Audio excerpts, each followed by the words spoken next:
Hello friends, very good evening. Welcome to current affair universe. मैं आपका अपना दोस्त सुरेंद्र पांडे लेकर हाजिर हुआ हूं 30 जुलाई 2020 के करंट अफेयर्स। दोस्तों, आज के करंट अफेयर शो में हम लोग जो है लगभग 11 क्वेश्चंस देखेंगे और साथ में ही हम लोग जो है top news of the day जो कि हम वन लाइनर के फॉर्म में करते हैं उसे भी देखेंगे। तो इन दोनों में डिफरेंस क्या है? जो top news of the day one liner के फॉर्म में है तो उसमें ज्यादा डिस्कशंस की जरूरत नहीं रहती है, लेकिन वो एग्जाम के पॉइंट ऑफ व्यू से इंपॉर्टेंट रहते हैं, पूछे जा सकते हैं, इसलिए हम लोग उसको जो है ब्रीफ में डिस्कस करते हैं।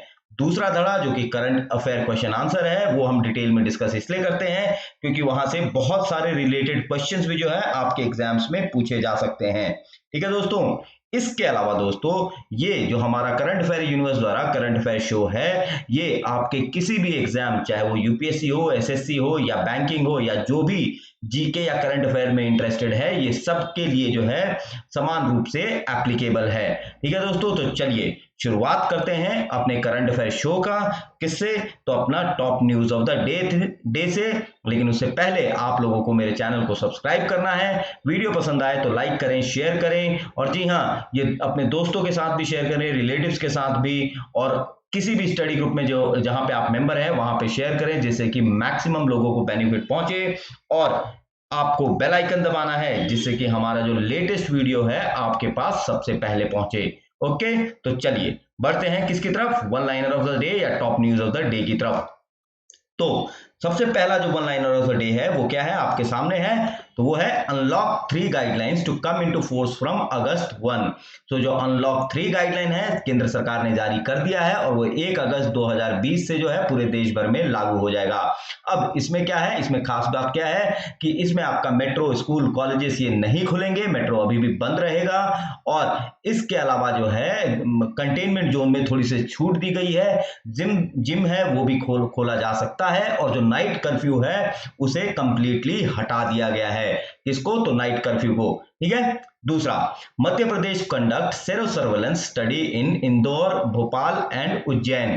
तो हमें जैसा पता है सेरोलॉजिकल सर्वेलेंस जो स्टडी है वो दिल्ली में हुआ था, और अब जो है मध्य प्रदेश भी जो है सेरो सर्वेलेंस स्टडी करवाना चाहता है 3 अपने बड़े शहरों में। कहां कहां? तो आपका इंदौर, भोपाल और उज्जैन में। यहां पे आपको ये याद रखना है। ओके, आगे बढ़ते हैं। PM Modi Mauritian counterpart Pravind Jugnauth jointly inaugurate new supreme court building in Port Louis. तो सवाल ये बन सकता है कि भारत की मदद से नया सुप्रीम कोर्ट बिल्डिंग किस देश में खोला गया? तो ये आपका कहां खोला गया? तो आपका मॉरिशियस में खोला गया, जिसके प्रधानमंत्री प्रविंद जगन्नाथ हैं, और कैपिटल क्या है आपकी? पोर्ट लुइस कैपिटल है। ओके, आगे बढ़ते हैं। Namami Gange project included in prime ministers awards for excellence in public administration 2020।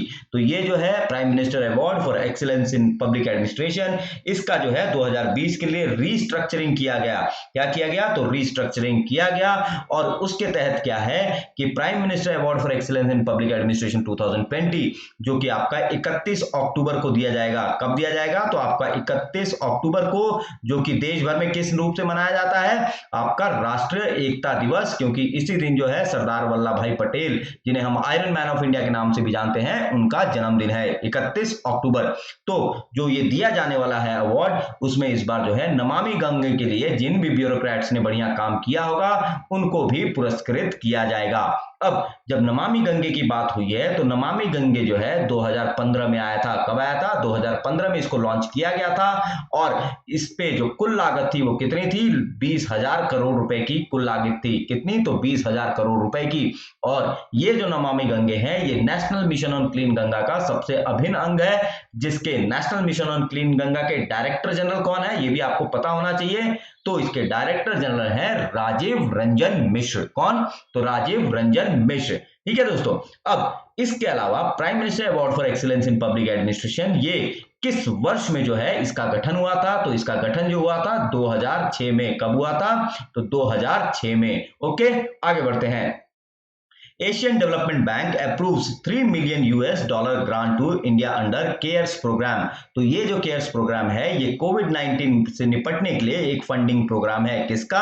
तो आपका एशियन डेवलपमेंट बैंक का। ये आपको याद रखना है। किसका है? एशियन डेवलपमेंट बैंक, जो कि जिसका हेडक्वार्टर कहां है? जिसका हेडक्वार्टर आपका मनीला में है। कहां है? तो मनीला में है। और जो है ये आया था 1967 में। कब इसकी स्थापना हुई थी? तो 1967 में। और इसने इंडिया को केयर्स प्रोग्राम के अंतर्गत कितना लोन दिया है? 3 मिलियन यूएस डॉलर का जो है लोन नहीं बल्कि ग्रांट दिया है। क्या दिया है? ग्रांट दिया है। ठीक है, तो दोस्तों ये थे आज के टॉप न्यूज या one liners of the day. अब हम बढ़ते हैं किसकी तरफ? तो अब हम बढ़ते हैं करंट अफेयर क्वेश्चन आंसर की तरफ। लेकिन हाँ दोस्तों, इससे पहले दो इंपॉर्टेंट चीज। सबसे पहले, यदि आप लोगों को वीडियो देखने में थोड़ा ज्यादा समय लग रहा है तो आप लोग जो है डिस्क्रिप्शन में हमने पीडीएफ का लिंक दिया हुआ है, आप लोग डाउनलोड कर भी पढ़ सकते हैं। इसके अलावा जो है आप लोग मेरे फेसबुक पेज को भी फॉलो कर सकते हैं, जो कि करंट अफेयर यूनिवर्स के ही नाम से है। ओके, चलिए अब शुरुआत करते हैं करंट अफेयर क्वेश्चन आंसर्स की। तो पहला क्वेश्चन है, who headed the panel on national education policy 2020? तो राष्ट्रीय शिक्षा नीति 2020 पर पैनल का नेतृत्व किसने किया? तो जी हां, कल जो है नेशनल एजुकेशन पॉलिसी 2020 को कैबिनेट ने स्वीकृति दे दी, जो कि प्रधानमंत्री नरेंद्र मोदी की अध्यक्षता में बैठी थी। और ये जो नेशनल एजुकेशन पॉलिसी 2020 है, ये 1986 के बाद से सबसे बड़ा रिफॉर्म है। किसमें? तो एजुकेशन सिनेरियो में इंडिया का बदलने के लिए।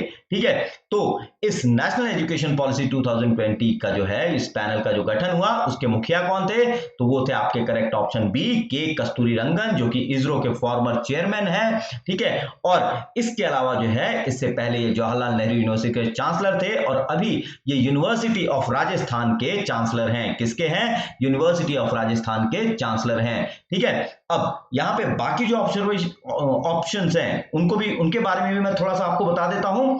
तो TSR सुब्रमण्यम, तो सबसे पहले जो कमेटी नेशनल एजुकेशन पॉलिसी में बनाई गई थी कि नरेंद्र मोदी सरकार द्वारा 2016 में, उसकी जो अध्यक्षता की थी ये TSR सुब्रमण्यम ने ही की थी। तो इन्होंने जो है अपना draft report ministry of HRD को सौंपा था और उसके बाद उस रिपोर्ट को अध्ययन करने के लिए के कस्तूरी रंगन जो है पैनल बनाया गया और के कस्तूरी रंगन के जो रिकमेंडेशंस है उसको कल जो है केंद्रीय मंत्रिमंडल ने स्वीकृति दे दी। अब आर.के. चतुर्वेदी की बात करें तो ये CBSE के डायरेक्टर हैं और अनीता करवाल जो है ये एजुकेशन सेक्रेटरी हैं। क्या है? एजुकेशन सेक्रेटरी हैं। और ये भूतपूर्व क्या है? ये भूतपूर्व आपकी क्या है? तो ये आपकी CBSE की चेयरपर्सन भी रह चुकी हैं। ओके, अब किसकी तरफ बढ़ते हैं? तो जी हां, नेशनल एजुकेशन पॉलिसी की तरफ। तो दोस्तों, नेशनल एजुकेशन पॉलिसी अपने आप में ही एक सबसे बड़ा टॉपिक है और मैं कोशिश करूंगा कि कल आप लोगों को इस पे एक जो है वीडियो प्रदान करूं, जिससे आप लोगों को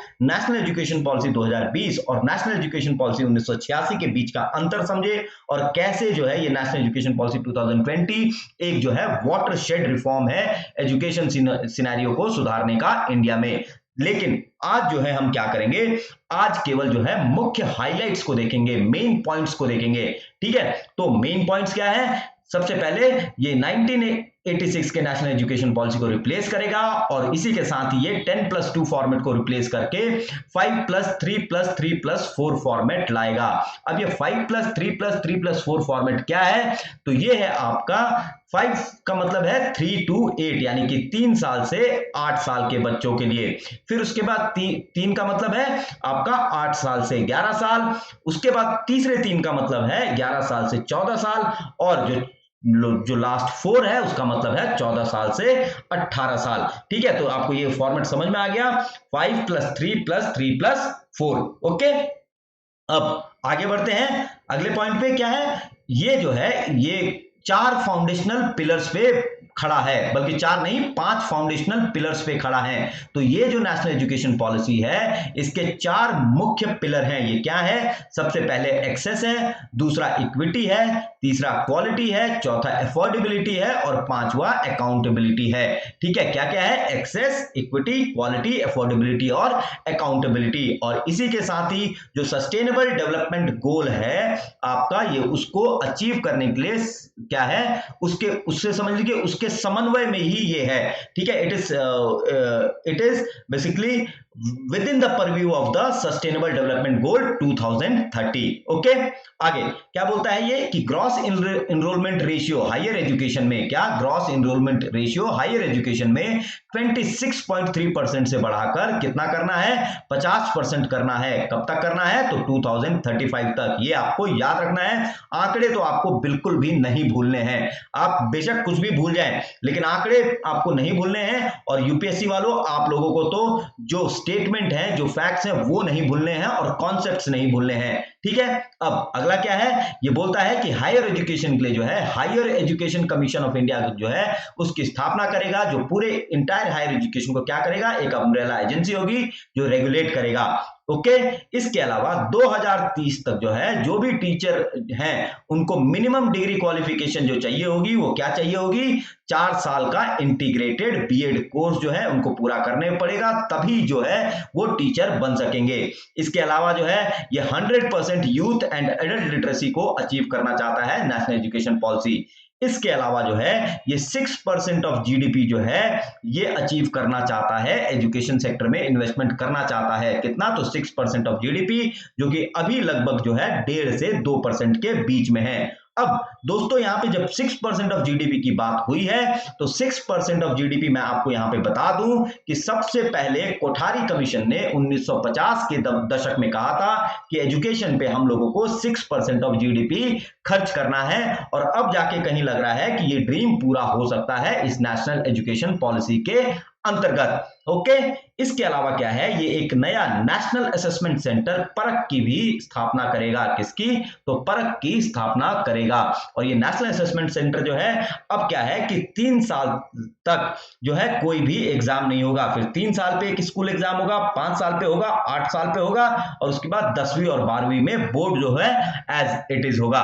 ओके, इसके अलावा जो है इंडियन साइन लैंग्वेज को स्टैंडर्डाइज किया जाएगा पूरे कंट्री में। फिर वोकेशनल एजुकेशन जो है स्कूल में 6th ग्रेड से चालू कर दिया जाएगा, और इसमें जैसे आपका कोडिंग भी जो है सिखाया जाएगा। इसके अलावा जो है ये national mission on foundational literacy and numeracy को जो है ये सेटअप करेगा।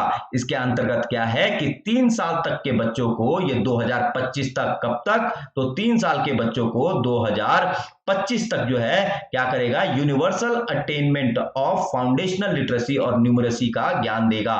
सो सब लोग को ये फाउंडेशनल लिटरेसी और न्यूमरेसी का ज्ञान होगा 3 साल तक के बच्चों का। ओके, अब आगे क्या है लास्ट, कि develop a national curricular on pedagogical framework for early childhood care and education. So जो आपका प्ले स्कूल है, यानी 3 साल तक के बच्चों के लिए कैसा करिकुलम होगा, कैसा पेडागोगिकल फ्रेमवर्क होगा, ये डिसाइड करेगा आपका NCPFECCE। तो दोस्तों ये थे मेन हाइलाइट्स जो आपको पता होने जरूरी हैं, और इसमें से खास करके जो सबसे इंपॉर्टेंट है, ये आपका सबसे पहला तो 6% ऑफ जीडीपी, और दूसरा हायर एजुकेशन में ग्रॉस एनरोलमेंट रेशियो। इसके अलावा जो है दोस्तों जैसे एमफिल को हटा दिया गया है, प्लस जो है इसके अलावा जो है आपका जो है स्कूलों में जो है जो बैग कैरी करके ले जाते हैं वो लगभग 10 दिन से कम कर दिया जाएगा 1 महीने के अंदर। और भी बहुत सारे जो है इसके अंदर प्रोविजंस हैं, और ये अल्टीमेटली क्या है, ये सही में पाथ ब्रेकिंग रिफॉर्म है। ओके दोस्तों, तो चलिए, आई होप आपको यहां से नेशनल एजुकेशन पॉलिसी के बारे में काफी जो है इंफॉर्मेशन मिल गई होगी। अब बढ़ते हैं जल्दी से दूसरे क्वेश्चन की तरफ। तो दूसरा हमारा क्वेश्चन क्या है, what is the name of new Mars rover launch by NASA on July 30। तो नासा द्वारा 30 जुलाई को लॉन्च किए गए नए मंगल रोवर का नाम क्या है, तो इसका नाम है, करेक्ट ऑप्शन बी, परसिवरेंस नाम है। सोजर्नर जो है ये सबसे पहला जो है मार्स पे नासा का मिशन था, जो कि 1997 में लॉन्च हुआ था। इंजेन्यूटी क्या है, ये परसिवरेंस के साथ ही एक 1.8 kg का हेलीकॉप्टर है जो पहली बार मार्स की सतह पे उड़ेगा। और जेजेरो क्या है, ये जो है एक क्रेटर है जहां पे लगभग ये अनुमान लगाया जा रहा है कि करोड़ों साल पहले जो है यहाँ पे जो है एक लेक था, और इसी लेक की जो है वो स्टडी करेगा, और जो है वहां पे मार्स पे लाइफ हो सकता है या नहीं उसके बारे में जो परसिवरेंस जो रोवर है ये पता लगाएगा। तो परसिवरेंस रोवर्स कहां उतरेगा, ये जेजेरो क्रेटर पे उतरेगा जो कि आपका मार्स पर है।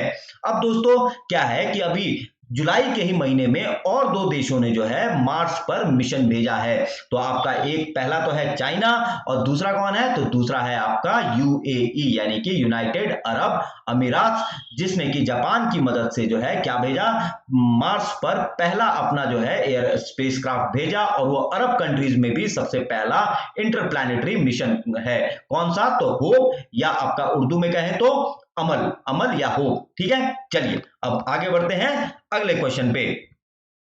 तो ये रहा आपका मिशन जो कि आज लॉन्च हुआ। हमारा तीसरा क्वेश्चन है कि which bank has taken position of Reliance centre. तो रिलायंस सेंटर को किस बैंक ने अपने कब्जे में ले लिया है, तो इसका करेक्ट ऑप्शन है बी। सो यस बैंक ने जो है रिलायंस सेंटर को जो है अपने कब्जे में ले लिया है। और ये जो रिलायंस सेंटर है ये सांता क्रूज मुंबई में बेस्ड है और ये अनिल धीरूभाई अंबानी ग्रुप का क्या था, ये हेडक्वार्टर था। क्या था, तो अनिल धीरूभाई अंबानी का ग्रुप का ये हेडक्वार्टर था और इसको यस बैंक ने जो है इस पे अपना पोजीशन कर दिया है। और ये क्यों, क्योंकि अनिल अंबानी जो है लगभग 2892 करोड़ रुपए जो इनको पर बकाया था वो यस बैंक को नहीं चुका पाए। ठीक है, तो यस बैंक के चेयरमैन कौन है, फाउंडर हैं आपके राणा कपूर और ये प्राइवेट सेक्टर में 4th लार्जेस्ट बैंक है। क्या है, तो 4th लार्जेस्ट प्राइवेट बैंक है। ओके, चलिए अब आगे बढ़ते हैं। ये देखिए ये रहा आपका रिलायंस सेंटर। चौथा क्वेश्चन है where will be the lord Ram images and 3D portraits of Ram temple in Ayodhya beamed on August 5। तो 5 अगस्त को जिस दिन जो है आपका जम्मू एंड कश्मीर का जो विभाजन हुआ था, बेसिकली विभाजन मेरा कहने का मतलब कि जो जम्मू एंड कश्मीर स्टेट से यूनियन टेरिटरी बन गया था और आर्टिकल 370 जो हट गया था, जो 1 साल पूरे होंगे तो उसी दिन जो है अयोध्या में राम मंदिर का शिलान्यास रखा जाएगा। क्या रखा गया, राम मंदिर का शिलान्यास होगा। ठीक है, तो इस मौके पर जो है इस शिलान्यास के मौके पर आपको बताना है कि कहां पर, किस स्क्वायर पर ये जो है जो इसका जो शिलान्यास होगा इसका जो है बिल बोर्ड दिखाया जाएगा। तो ये कहां पे दिखाया जाएगा, तो आपका करेक्ट ऑप्शन है टाइम्स स्क्वायर। तो कहां, तो टाइम्स स्क्वायर जो कि आपका न्यूयॉर्क अमेरिका में है। कहां है, तो न्यूयॉर्क अमेरिका में। और ये जो है जो बिल बोर्ड्स वहां पे डिस्प्ले होते हैं उसके लिए काफी फेमस है। अब ये जो मैंने बाकी 4 जो स्क्वायर दिए हैं ये भी आपको पता होना चाहिए। तो पहला है आपका ट्रैफलगर स्क्वायर, ये आपका लंदन में है। कहां पे, तो है लंदन में है। और ये जो है किसके उस पे उपलक्ष्य पे बनाया गया है, तो जब ब्रिटिश की रॉयल जो फोर्सेस थी उन्होंने स्पेन और फ्रेंच की फोर्सेस पे ट्रैफलगर में विक्ट्री जो है पाया था, उसी के उसमें ये इस ट्रैफलगर स्क्वायर का नाम रखा गया है। और जो वहां पे एक पिलर है जो कि लॉर्ड नेल्सन को डेडिकेटेड है, तो लॉर्ड नेल्सन वो हैं कि जो इस वॉर के दौरान मारे गए थे। तो ट्रैफलगर स्क्वायर पे किसका वो है, पिलर है, वो लॉर्ड आपके नेल्सन का। ठीक है, अगला है हमारा रेड स्क्वायर। तो रेड स्क्वायर जो है ये आपका मॉस्को में है और ये एक यूनेस्को वर्ल्ड हेरिटेज साइट है।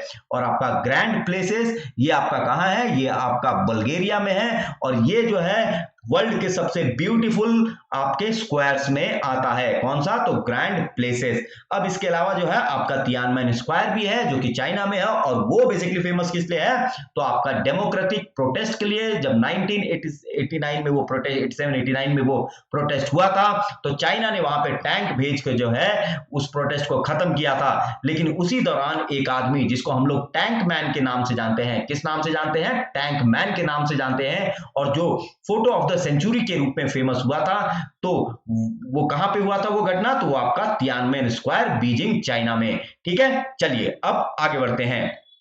ये रहा आपका न्यूयॉर्क का टाइम्स स्क्वायर। ओके, आगे 5वां क्वेश्चन है in which state the first government run inter state chopper service was flagged off. तो किस राज्य में पहले सरकार द्वारा संचालित अंतर राज्य हेलीकॉप्टर सेवा को हरी झंडी दिखाई गई, तो कहां, तो आपका करेक्ट ऑप्शन है डी, उत्तराखंड में। कहां, तो डी, उत्तराखंड में। और जब यहां पे हमने जो स्टेट्स दिए हैं इनके मुख्यमंत्री के बारे में भी हमको पता होना चाहिए।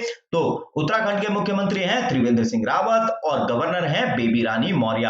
हिमाचल प्रदेश के हैं आपके जयराम ठाकुर और गवर्नर कौन है, तो बंडारू दत्तात्रेय। कर्नाटका के हैं आपके मुख्यमंत्री BS येदियुरप्पा और गवर्नर है वाजीभाई वल्ला। और सिक्किम के हैं प्रेम सिंह तामंग, मुख्यमंत्री हैं और गवर्नर कौन है, गंगा प्रसाद। ठीक है, चलिए अब बढ़ते हैं किस पे, क्वेश्चन के डिटेल पे बढ़ते हैं। तो ये देखिए क्या है, तो ये जो पहला जो आपका है कहां से है, ये आपका इंटरस्टेट चॉपर सर्विस। तो आपका इंटरस्टेट चॉपर सर्विस जो है ये आपका है देहरादून से गढ़वाल। कहां, तो देहरादून से गढ़वाल, और ये कल जो है इसको फ्लैग ऑफ किया गया। और ये जो फ्लाइट है आपका देहरादून नई टिहरी श्रीनगर से गढ़वाल गौचर रूट अपनाते हुए जो है वापस आएगा। और ये पवन हंस लिमिटेड जो है इसको ऑपरेट कर रहा है। कौन, तो पवन हंस लिमिटेड। अब पवन हंस लिमिटेड की बात जो है मैं अभी करूंगा थोड़ी देर में, पहले क्वेश्चन के डिटेल के बारे में हम जान लेते हैं। ठीक है, तो क्या है आपका ये जो सर्विस है, ये आपका उड़ान स्कीम, जिसका मतलब है उड़े देश का आम नागरिक स्कीम, इसके अंदर जो है इस सर्विस को चलाया जाएगा। और ये उड़ान स्कीम कब आया था, जब उड़ान स्कीम की बात हुई है तो आपका 27 अप्रैल 2017 को, जो कि आपका रीजनल कनेक्टिविटी स्कीम है। क्या है, रीजनल कनेक्टिविटी स्कीम से मतलब है कि हर एक रीजन को जो है फ्लाइट यानी एरोप्लेन से जोड़ देना, हर एक रीजन को किससे, आपका फ्लाइट से जोड़ देना या एविएशन सेक्टर से जोड़ देना।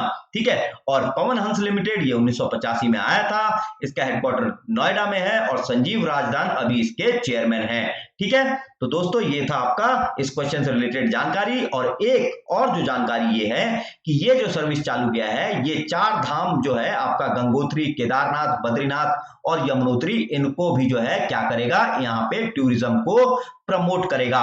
और अभी हमने जो है क्या देखा था, 4 धाम एक्सप्रेस के बारे में भी कुछ दिनों पहले अपने वीडियो में पढ़ा था। यदि आप लोगों को 4 धाम एक्सप्रेस के बारे में जानना है तो आप मेरे पिछले वीडियो को जो है ब्राउज करके पढ़ सकते हैं। ठीक है, चलिए अब आगे बढ़ते हैं। हमारा अगला क्वेश्चन है कि which has become the first independent power producer to fully commission its wind power project awarded by SECI। तो SECI द्वारा दिया गया पवन ऊर्जा परियोजना को पूरी तरह से चालू करने वाला पहला स्वतंत्र बिजली उत्पादक कौन है।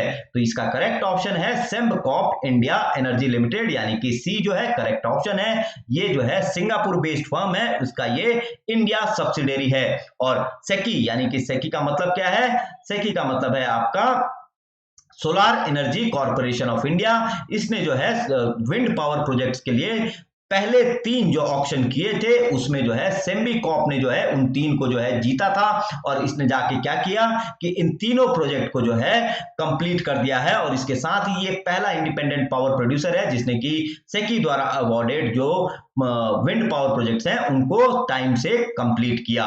ठीक है, अब इन तीनों अगर विंड पावर प्रोजेक्ट की बात करें तो इन तीनों विंड पावर प्रोजेक्ट की कुल जो कैपेसिटी हो कितनी है, वो है 800 मेगावाट। कितनी है, तो 800 मेगावाट। तो पहला जो है तमिलनाडु में थुट्टुकुडी में है जिसका 250 मेगावाट है टोटल कैपेसिटी। और बाकी 2 जो है कहां है, भुज में जो है, तो एक 250 मेगावाट का है और दूसरा 300 मेगावाट का है। इसके अलावा सेम्बकॉप जो है इसका जो सेकी 3 यूनिट है जो 300 मेगावाट का है, कौन सा, जो कि भुज में है।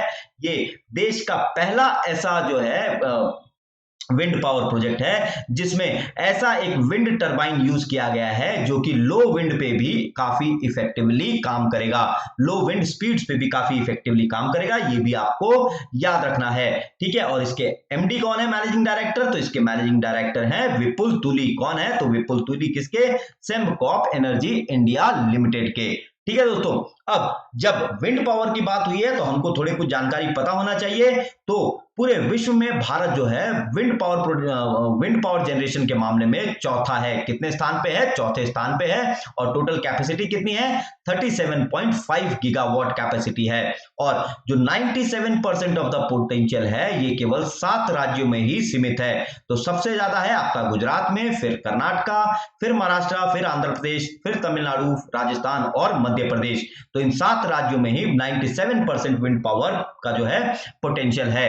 और जो आपका जो है हमने 2022 तक जो है कितना जो है विंड पावर प्रोजेक्ट का हमको पोटेंशियल कर देना है, तो कुल मिलाकर जो है हमारे को 60 मेगावाट का जो है हमारा टारगेट है कि इसको अचीव करना है। और अब तक हम कितना कर चुके हैं, लगभग 37.5 मेगावाट। ठीक है दोस्तों, चलिए अब बढ़ते हैं दूसरे क्वेश्चन पे।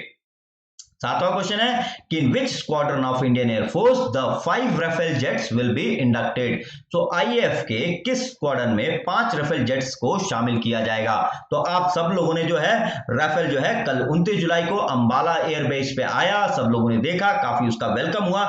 लेकिन हमारे एग्जाम के पॉइंट ऑफ व्यू के लिए ये डिफेंस सीडीएस और एनडीए के लिए काफी इंपॉर्टेंट हो जाता है। हमारे एग्जाम पॉइंट ऑफ व्यू के लिए हमें पता होना चाहिए कि राफेल जेट्स की खूबियां क्या है, कौन कौन सी इस पे मिसाइल्स लगेंगी और ये जो है कहां पे बेस रहेगा। तो अंबाला एयरबेस पे तो बेस रहेगा ही, लेकिन ये किस स्क्वाड्रन में रहेगा? तो आपका करेक्ट ऑप्शन है डी। क्या है आपका करेक्ट ऑप्शन? स्क्वाड्रन 17, जिसको हम लोग गोल्डन एरोस के नाम से भी जानते हैं। तो क्या है आपका? स्क्वाड्रन 17, जो कि गोल्डन एरो के नाम से भी फेमस है। और ये जो स्क्वाड्रन 17 है ये अंबाला में बेस्ड है। अब बाकी जो मैंने स्क्वाड्रन दिए हैं इनके बारे में भी जान लेते हैं। तो स्क्वाड्रन 1 ये द टाइगर्स के नाम से फेमस है और ये आपका महाराजपुर ग्वालियर में बेस्ड है और ये देश का सबसे पुराना इंडियन एयरफोर्स का स्क्वाड्रन है। फिर जो आपका स्क्वाड्रन 4 है जिसको हम लोग ओरियल्स के नाम से भी जानते हैं और ये आपका कहां है? ये उत्तरलई बार्मर में है। कहां है? तो उत्तरलई बार्मर में है। ये जो है आपका स्क्वाड्रन 3 और 7 के साथ मिलकर जो है अब तक जो है सबसे पुराना स्क्वाड्रन है जो कि अभी भी कंटिन्यूइंग है। ठीक है, इसके अलावा जो है तीसरा ऑप्शन स्क्वाड्रन 7 जिसको हम लोग बैटल एक्सेस के नाम से जानते हैं, तो ये जो है आपका कहां है? ये भी आपका ग्वालियर में ही है। और मैंने यहां पे स्क्वाड्रन 3 की भी बात की थी, तो स्क्वाड्रन 3 को हम लोग कोबरास के नाम से जानते हैं और ये आपका पठानकोट में है। कहां है आपका? ये पठानकोट में है। अब जब स्क्वाड्रन 17 की बात हुई है तो इसके बारे में जान लें, गोल्डन एरोस के बारे में। तो यहां पे केवल राफेल ही नहीं रहेगा बल्कि इससे पहले जो है आपका यहां पे जैगुआर एयर जो जेट फाइटर है उसका एक स्क्वाड्रन है और प्लस मिग 21 बाइसन उसका भी स्क्वाड्रन है। और मिग 21 बाइसन जो है ये आपका अभी जब बालाकोट स्ट्राइक हुआ था, पुलवामा अटैक बालाकोट, तो उसमें भी ये यूज हुआ था और अंबाला एयरबेस से ही सारे फ्लाइट्स उड़े थे। ठीक है, और इस बेस के सबसे पहले कमांडर कौन थे? तो आपके एयर मार्शल अर्जन सिंह। कौन? तो एयर मार्शल अर्जन सिंह।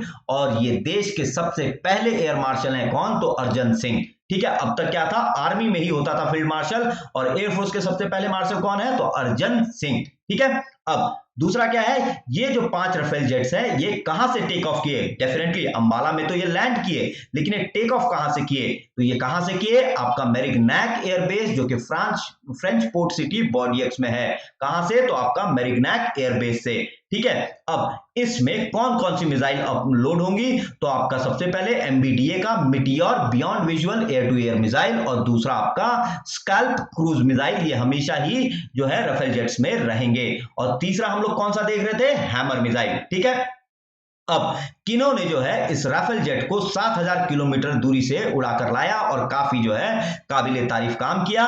तो कौन है? तो पहले आपके ग्रुप कैप्टन हरिकृत सिंह जो कि आपका जो है इस पूरे इसका एयरबेस जो कि अंबाला एयरबेस है उसके कमांडर हैं। फिर है wing commander Abhishek Tripathi, wing commander Manish Singh, group captain Rohit Kataria, wing commander Sidhu और विंग कमांडर अरुण। तो ये नाम भी आपको याद रखने हैं। ठीक है, और ये रहे आपके अंबाला एयरबेस के कौन है? तो ये कमांडर हैं। तो कौन?